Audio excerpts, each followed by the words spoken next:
How are you qualified for what you're qualified for? It's based off of what you've learned. And if you want to do something different, you got to learn. And Jesus, when talk about discipleship, disciples, but that word disciple means learner. Doesn't just mean follower. It means learner. And then disciple means learner. So even the word discipline, it doesn't mean punishment. It means learning. Learning doesn't have to be pleasant all the time. It can involve some punishment and some stress and some, sometimes if I just reach for the belt, everyone start acting right. They remember what they already learned. But yeah, lessons learned. So this is one lesson that comes up in Numbers chapter 11, very fascinating. And then the other is a very hard lesson that Dr. King realized. And he actually said these words it was a week before he was assassinated that he came to this realization. Numbers chapter 11 is a very fascinating story. I'm going to just lift up 3 verses. I'll spare you the whole chapter, but you may check it out. The people are complaining, and God tells Moses, according to the book of Numbers, tell the people, consecrate yourselves in preparation for tomorrow when you will eat meat. The Lord heard you when you wailed, if only we had meat to eat. We were better off in Egypt. Now, the Lord will give you meat, and you will eat it. You will not eat it for just 1 day, or 2 days, or 5, 10, or 20 days, but for a whole month, until it comes out of your nostrils and you loathe it.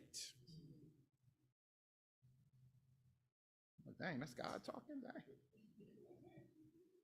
Because you have rejected the Lord who is among you, and have wailed before him, saying, why did we ever leave Egypt? And then this other one, no one heard Dr. King say this except for Harry Belafonte. He was confiding in Harry Belafonte. And he said, I fear we're integrating into a burning house. Lessons learned. Yeah, this was just a week before he was shot, killed, right? Assassinated. And the story goes, the historians are recounting that was a particularly rough day for him. He was in New Jersey at the time, had finished an anti-poverty rally. Wasn't really sure if it was bearing any fruit. At the same time, there was a rally in DC that day. There was a garbage strike in Memphis. He was expected to be in all 3 places at once, not to mention a wife and 4 kids in Atlanta. And he was questioning the progress that was really being made. It wasn't that long before this that he had some wins, right? Bus boycott and some other wins, Civil Rights Act, right? Then, I don't know if you know, historically, he took the took the movement to Chicago and had the bright idea of, he said, this is what we're gonna do. We're gonna go to the biggest realtor in Chicago. We're gonna march up there. We're gonna demand that property be sold to everyone, regardless of their race. Put out a press release, we're gonna be there. And when he got there, there was about 5 or 6 of his team, 700 white protesters. So he came to protest. They came to protest him. 700. And they were throwing bricks, bottles, rocks, and he got hit. You know, looking, so all this work, but yet now we in it. Now we've been fighting for integration. We gotta, integration. Looked at the situation and said, well, what good is it to fight for integration to get a room in the house if the whole house is on fire?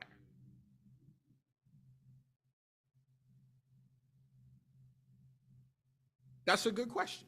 Now, it's easy for me to stand in hindsight years later and say, oh, well, they got it wrong. Hindsight is 20/20. No disrespect to the movement, and made a lot of difference too. Absolutely. But he noticed something.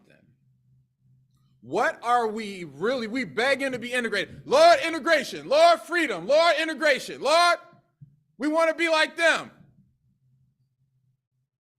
But what are we integrating into?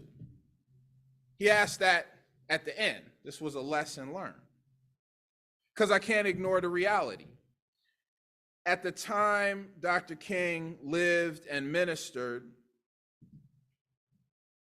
Black homes had two parents in the home at 80 to 90% before integration.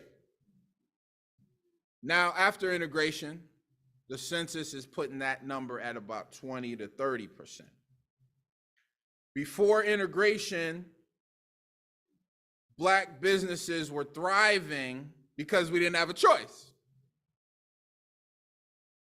Restaurants thriving, doctors, dentists in the community thriving. Even the Black undertaker was thriving. Mainly because we didn't have a choice, but to circle the wagons and figure it out. Students had more Black teachers that they were exposed to, and the teachers lived in the community and really cared. Not that teachers don't care now. Crime, Black on Black crime, was almost non-existent.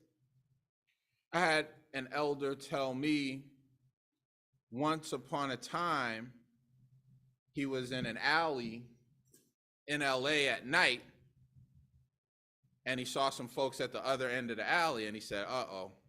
But this was in the 60s and 70s.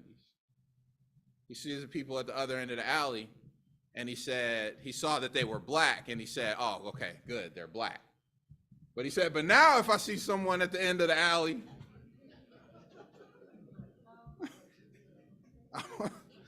I'm praying they're not Black, anything. All coming as, so yeah, the integration came. I'm not acting like access has not changed. I'm not acting like this neighborhood hadn't changed.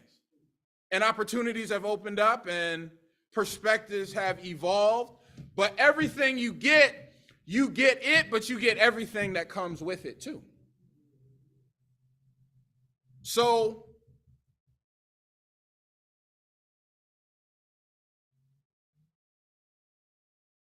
again, I'm not knocking anything that was done, but this is interesting because we always find ourselves looking for a little bit more.